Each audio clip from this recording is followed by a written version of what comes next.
At my daughter's wedding, my ex-wife told the groom's family I was a janitor not worth introducing. She said it quietly, the way she said all her cruelest things, in that smooth voice she used at parties. I was standing maybe 15 feet away, near the bar, holding a glass of ice water because I don't drink, and she didn't know I could hear her. The groom's mother had asked her politely, "And who is that gentleman over there? Is he family?" And my ex-wife, Gloria, glanced over at me, and she smiled, and she said, "Oh, that's Claire's father. Don't worry about him, he's a janitor, not really worth introducing." Not really worth introducing. I put down my water, I didn't say anything. I walked to my table, which was table 27, in the far back corner of the ballroom, past all 33 other tables, next to the doors to the kitchen, where they seat the people nobody wants to seat anywhere else. I sat down alone. There were supposed to be other people at table 27, but they never came, or they got moved, so it was just me. One old man in a rented suit at a table for 8 in the back, by the kitchen doors, at his only daughter's wedding, and I want to tell you, I was okay with it. I truly was. Because it was Claire's day, and I had decided a long time ago that I would rather be diminished quietly than cause my daughter 1 second of trouble on her wedding day. So I sat at table 27, and I watched my little girl get married from 60 feet away, and I was happy just to be in the room. And then, during the father-daughter dance, a very old man stood up from one of the good tables near the front. He was in his 80s. He was wearing his dress uniform, the deep blue with the gold, and there was so much on his chest it caught the light. He stood up slowly, and he steadied himself on the table, and then he began to walk across that ballroom, straight toward me and my daughter as we danced. The room started to notice. People turned. And this old man in his uniform walked right up to us, and the band faltered and stopped, and he stood in front of me and he came to attention, and he raised his hand and he saluted me, a 4-star general, saluting the janitor at table 27. And then he turned around to face all 340 people in that silent ballroom, and he said, in a voice that filled the whole room, "Do any of you know who this man is?" And what he said in the next 12 seconds silenced my ex-wife for the rest of her life. I need to stop right here 10 seconds in, because to understand what that general said, and why a man with 4 stars on his shoulders would cross a ballroom to salute a janitor, you have to understand something I have spent 55 years not telling anybody, including, mostly, my own family. There was a reason my ex-wife could call me a janitor and be telling the truth. And there was a reason that the most decorated man in that room stood up and saluted me anyway.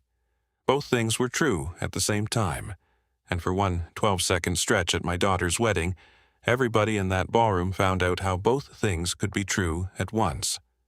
So if you have ever been judged by a label, written off by someone who never once asked what your life had actually held, then stay with me and go ahead and subscribe, because this is a story about the difference between what a man does for a living and what a man is worth.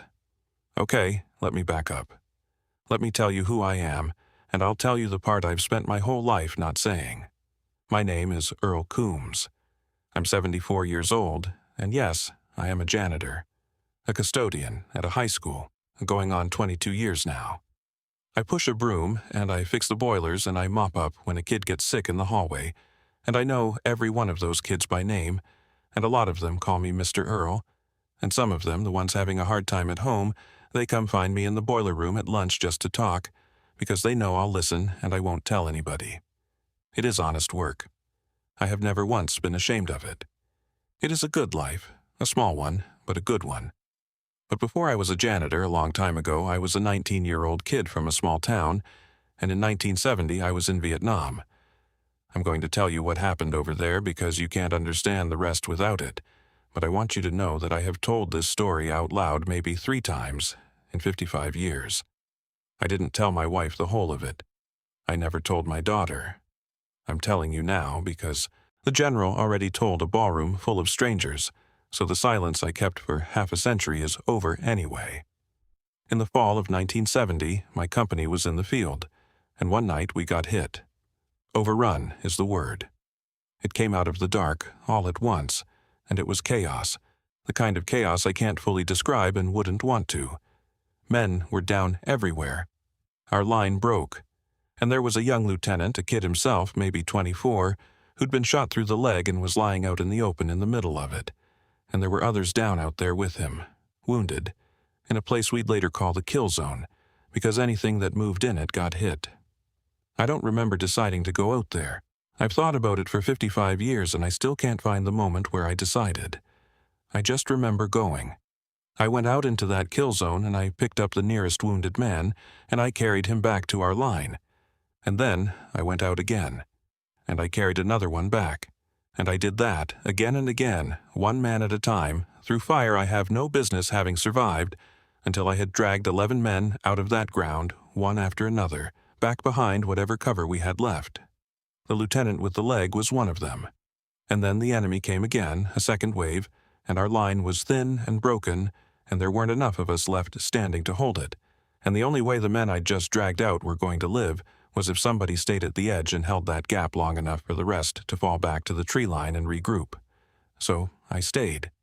I stayed at that gap alone, and I held it, and I kept them off us long enough for everyone who could still move to get back to the trees. I got hit doing it, more than once. I'm not going to go into the details of that part, but I didn't stop, because stopping meant 11 men I'd just carried out were going to die anyway, and I was not going to let that happen after all that. We held, morning came.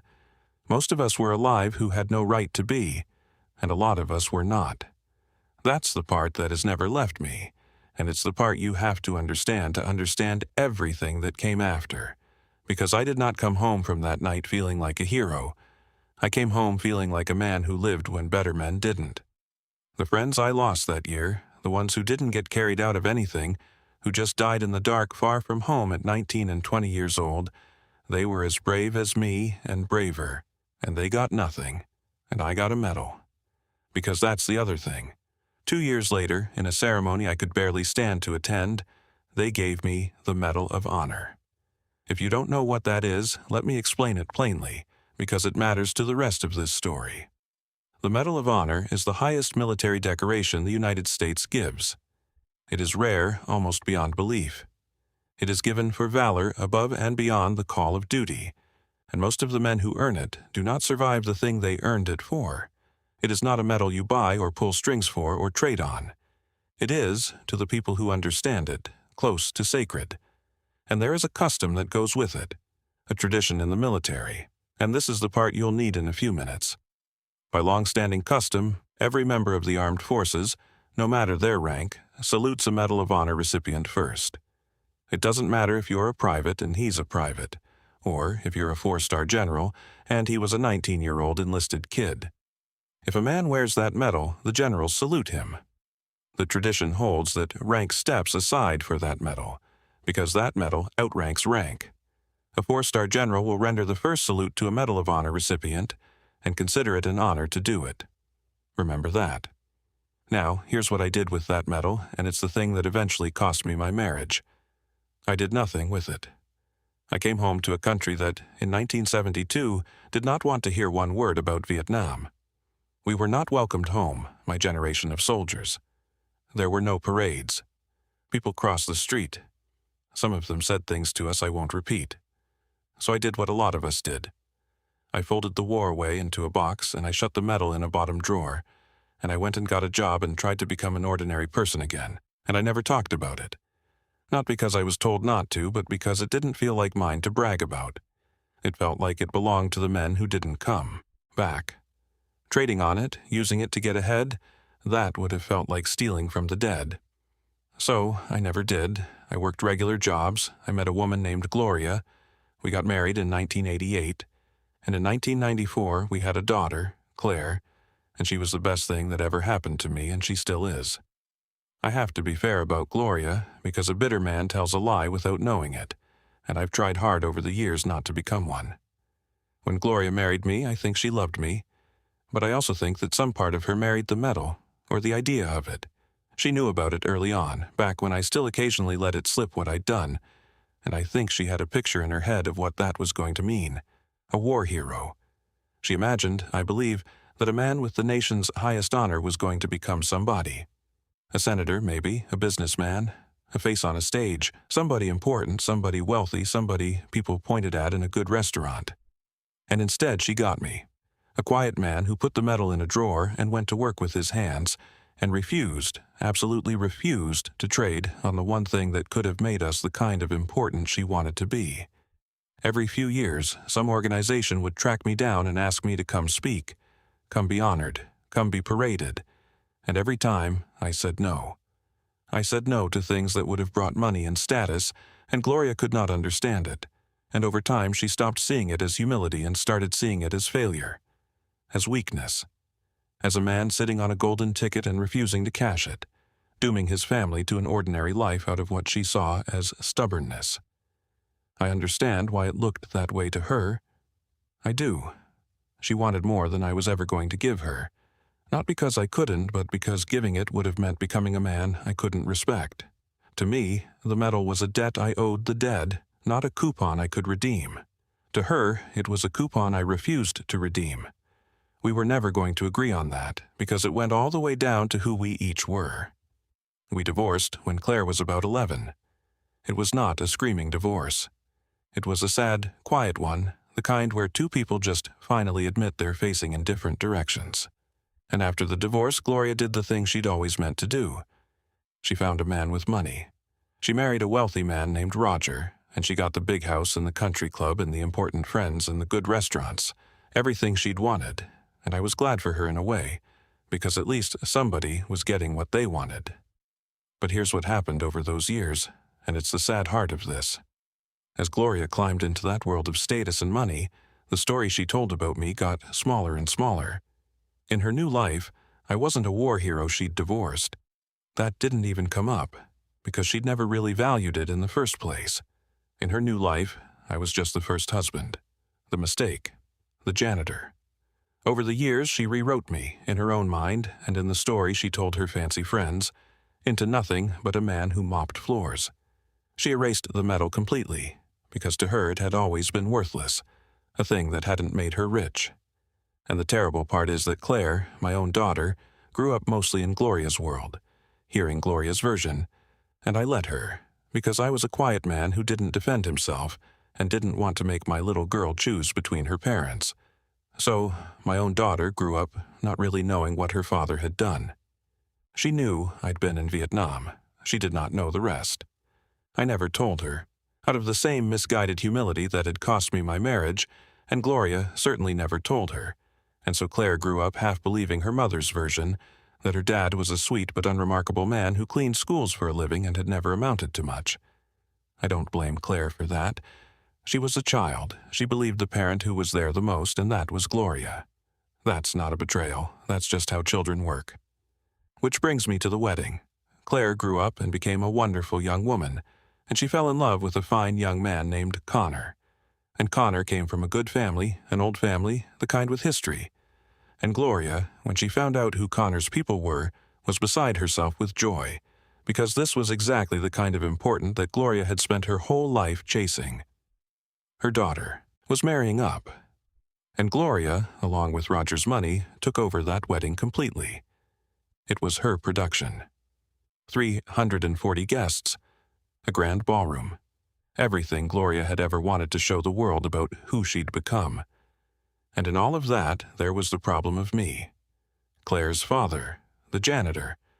I want to be honest about my daughter here because this is the part that hurt, and it's the part she and I had to work through afterward. Claire did not fight for me at that wedding. When Gloria seated me at table 27, alone, back against the kitchen doors, Claire knew. She saw the seating chart, and she didn't fight it. Not because she didn't love me, but because she was terrified of her mother, terrified of a scene, terrified of anything spoiling the perfect day, and it was easier, so much easier, to just let her father be quietly tucked away in the corner than to stand up to Gloria and Roger and the whole machine of that wedding. She told herself it was fine. She told herself I wouldn't mind, and the truth is, I didn't make her fight it, because I never make anybody fight for me. I just took my seat at table 27 and I told myself the same thing she told herself, that it was fine, it was not fine. But I would have sat at table 40 if there'd been one. I would have sat in the parking lot.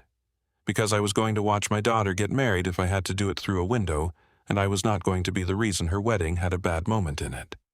So that's how it was. Gloria running the show. Me at table 27, and then the moment by the bar, where I heard Gloria tell Connor's mother that I wasn't worth introducing. And I took that too. I put down my water and I walked to my table and I sat down, and I decided to just be grateful I was in the room. What I did not know, what nobody in that room knew except one very old man, was who else was at that wedding. Connor's grandfather. Connor's grandfather was a man named Douglas Ashby, and Douglas Ashby had joined the army as a young man and stayed in it for 35 years and retired, near the top of the entire United States military, as a 4-star general. He was in his 80s now, a widower, frail in the body, but sharp as a blade in the eyes, and he had come to his grandson's wedding in his dress uniform because his grandson had asked him to, and he was sitting at one of the good tables up front, quietly, watching the boy he'd helped raise get married. And here is the thing that no one in that ballroom knew. Here is the thing that not even I knew until it was happening, because I had never known that lieutenant's name. In the chaos of that night in 1970, and in all the years after, I never knew the name of the young officer with the wounded leg who I'd carried out of that field. And he had never known mine, not really, not in a way he could hold on to, because I'd vanished into ordinary life and never gone to a single reunion, never attended a single ceremony, never let myself be found. Douglas Ashby was that lieutenant. The young officer I had carried out of that kill zone 55 years ago, the man whose leg had been shot through, the man who would have died in that field if a 19-year-old kid hadn't come out into the fire and picked him up, was Connor's grandfather. And he had spent more than half a century, by his own account, trying to find the man who saved his life and never finding him, because that man didn't want to be found. And now, by a coincidence so large it stops feeling like coincidence, that man was sitting 60 feet away at table 27, at the wedding of the general's own grandson, being called a janitor not worth introducing. The general did not know that yet, when the wedding started. He didn't know the bride's father was the man from the field. Why would he? He'd never known my name or my face well enough to carry it. He just knew he owed his life to a soldier he'd never been able to thank. He found out during the father-daughter dance. They called Claire and me out onto the floor for the father-daughter dance, and whatever else had happened that day, that dance was real. My daughter put her head on my shoulder, and we danced, and for 3 minutes none of the rest of it mattered. She whispered that she loved me. I told her she was the most beautiful thing I'd ever seen. It was, table 27 and all, one of the best moments of my life.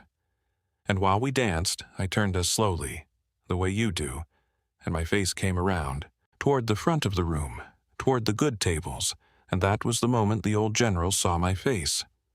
I found out later what happened inside him in that moment, because he told me, afterward, with tears in his eyes.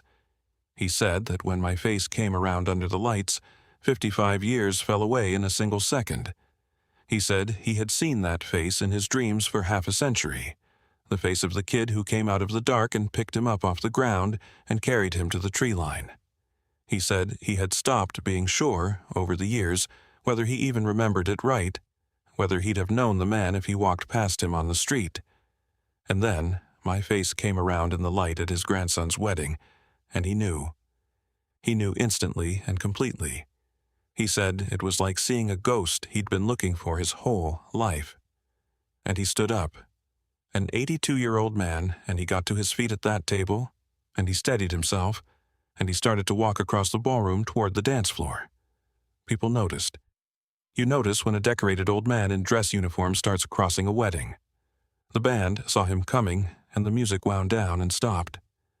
Claire and I stopped dancing, and this old general walked right up to the two of us, and he looked at me, and his chin was trembling, and he said quietly, just to me, "It's you. My God, it's you. I have been looking for you for 55 years. And then General Douglas Ashby, 4 stars, 35 years in uniform, came to attention in front of the janitor from table 27, and he raised his hand in a slow, perfect salute, and he held it. And the whole ballroom went dead silent, because even the people who didn't understand what they were seeing understood that they were seeing something. I didn't know what to do. A part of me, the old soldier part that never fully dies, wanted to come to attention myself. But he was saluting me, and I understood in that moment that he knew. That somehow this man knew what I was. So I just stood there with my daughter's hand in mine and let this old general salute me while 340 people watched. And then he turned around, and he faced the room, and he did not let his voice shake, and he said, "Do any of you know who this man is?" Silence. Because I do. In the fall of 1970, in Vietnam, my company was overrun in the night. I was a 24-year-old lieutenant with a bullet through my leg, lying in the open, waiting to die. And this man, who was 19 years old, came out into enemy fire that no one should have survived, and he picked me up, and he carried me out. And then he went back, and he did it again and again. He carried 11 men out of that field one at a time, on his back, under fire. And then, when they came for us a second time, he stayed behind alone and held the line so the rest of us could reach the trees. He was hit doing it, and he did not stop. His voice cracked, just once, and he pushed through it. Every man who walked out of that jungle walked out because of this man. I have a son because of this man. I have a grandson, the young man who just got married here tonight, because of this man. This entire family exists because when I was dying in the mud 55 years ago, a 19-year-old boy decided I was worth saving. He pointed at my chest. This man is Earl Coombs. He is a recipient of the Medal of Honor, the highest decoration this nation can bestow. An honor so rare that most who earn it do not live to wear it. By the customs of the United States military, every soldier who has ever lived, up to and including me, salutes this man first. I have spent 55 years trying to find him to say thank you, and I found him tonight at my own grandson's wedding, seated alone at the table in the back by the kitchen. He let that land, and the whole room understood it all at once. So, I would ask, the general said, that no one ever again refer to this man as a janitor not worth introducing, because I have met presidents, I have met kings, and I have never in my life been in the presence of a greater man than the one standing behind me at table 27. He had used my ex-wife's own words. A janitor not worth introducing. He couldn't have known she'd said exactly that an hour earlier by the bar, but somehow he'd reached into the air and pulled out the precise sentence, and everyone who'd heard Gloria say it, including Connor's mother, turned and looked at Gloria. And Gloria's face, which I could see from where I stood, went a color I had never seen on a human being. That was the 12 seconds. That was what silenced her. Because there is no coming back from that. There is no explaining it away, no smoothing it over at the country club, no version of the story Gloria could ever tell again where I was just the janitor she'd been embarrassed by. In front of the 340 most important people in her world, in front of the wealthy family she'd been so desperate to impress, a 4-star general had just informed the entire room that the man she'd called not worth introducing was one of the most decorated soldiers alive, and that she had seated him by the kitchen. Every ambition she'd ever had for that evening died in those 12 seconds. She had spent her whole life chasing status, and status itself, in the form of an old general with 4 stars, had just crossed the room and told everyone she was a small person who disrespected a great man. She did not say another word the rest of the night. Not one. There was nothing left to say. But I want to be clear about something, because this is important, and it's the difference between this being a revenge story and it being the true story. I took no pleasure in Gloria's face. I really didn't. I had loved that woman once. I'd had a child with her. What I felt, watching her be diminished, was not triumph. It was a kind of sadness because none of it had to be this way. She could have simply valued the right things, and none of this would have happened, and we all might have had happier lives. Her humiliation wasn't my victory. It was just the natural and inevitable result of a person who had spent her whole life measuring worth in dollars, finally meeting a man who measured it in something else, in front of everyone. The person I was watching the whole time was Claire. My daughter was standing right next to me through the entire thing, her hand in mine, in her wedding dress. And I felt her hand start to shake as the general spoke, and I heard her start to cry, and by the time he finished, she was sobbing. Because Claire was learning, in front of everyone, at the exact same moment as 340 strangers, who her father actually was. The father she'd let her mother seat by the kitchen. The father she'd grown up believing had never amounted to much. The father whose whole life had held a secret, this enormous, this heavy, this sacred, and who had never once said a word about it. Not even to her, not even to make her proud, not even to defend himself against her mother's version. She turned to me, and she couldn't speak, and she didn't have to because I already knew everything she was trying to say. And I put my arms around my daughter in her wedding dress, in the middle of that silent ballroom, and I held her while she cried into my shoulder, and I told her the only thing that mattered. "It's okay, sweetheart. You didn't know. I never told you. That's on me, not you. It's okay." And the room, which had been silent, began to do something. One person started it, I don't know who. And then it spread. 340 people rose to their feet, and they began to applaud, and it built and built until it was a roar, in a wedding ballroom, for an old janitor holding his crying daughter. The general turned back around and saluted me again and held it, and this time I did come to attention, and I raised my hand, and I returned the salute of the man I'd carried out of a field when we were both young, and we stood there, two old men, saluting each other across 55 years, both of us weeping, in front of everyone. Let me tell you what happened after, because the ballroom was one thing, but the after is the part that actually healed my life. Douglas Ashby and I are close now, in the years since. Two old men who found each other at the very end. We talk every week. He is the only person alive who was there that night in 1970, the only one who understands that part of me, and I am the reason he had the whole life he had, and there is a bond in that I can't explain to anyone who hasn't lived something like it. His family, Connor's family, took me in completely. They were horrified when they understood how I'd been treated at that wedding, and they have spent the years since making sure I know I am family. I have more family now, at 74, than I've had in decades. And Claire, my Claire, that wedding cracked something open between my daughter and me, and what came out of the crack was the truth, finally, all of it, after 30 years. I told her everything, about the war, about the medal, about why I'd never spoken of it, about her mother, and how it had gone wrong between us, told fairly, without poison. And Claire told me about growing up in Gloria's world, about the version of me she'd been handed, about the guilt she'd carried for years without fully understanding it. We talked more honestly in the months after that wedding than we had in her whole life. She was ashamed, at first, unbearably ashamed, about table 27, about not fighting for me. And I had to work hard to lift that off of her because I meant what I said in the ballroom. She didn't know. I made sure she didn't know. The shame was never hers to carry. Today, Claire and I are closer than we have ever been. She asks me about the men I served with now. She knows their names. She named her first son, my grandson, after one of them, a boy named Danny, who died in that field at 19 and never got carried out of anything and never got a medal and never got to be old. There is a little boy running around now with Danny's name, because my daughter finally understood and wanted to honor a man she never met, because her father finally let her all the way in. As for Gloria, I don't have much to tell you because there isn't much. We don't speak, but we never really did.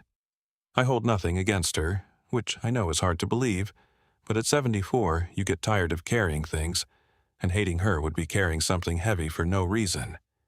She got the life she wanted, the house and the money and the status, and I hope somewhere in there she found something real, though I have my doubts. I got something else. I got an old general who crosses rooms to salute me, and a daughter who names her babies after my fallen friends, and a boiler room full of teenagers who tell me their troubles. I think I came out ahead. I think I came out very far ahead. I still work at the school, by the way. People ask me why. A Medal of Honor recipient pushing a broom at a high school, they can't understand it, same as Gloria never could. But I'll tell you what I told a reporter who came around after word got out about the wedding.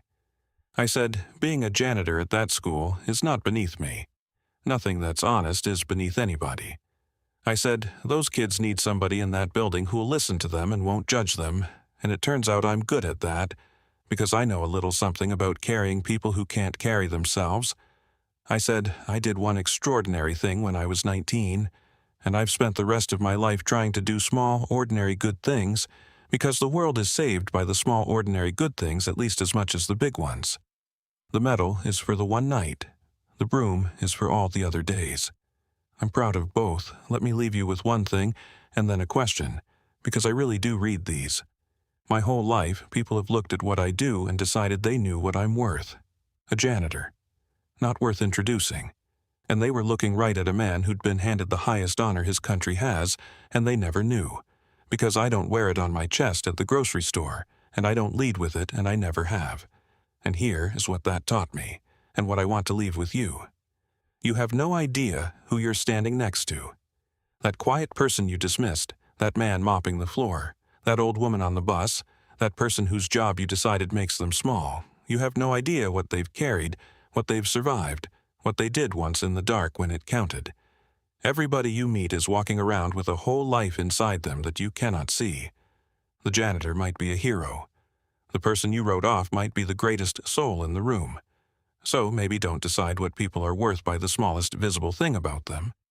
Maybe assume that everyone you meet is carrying a medal in a drawer somewhere, some proof of a worth you'll never see, and treat them that way.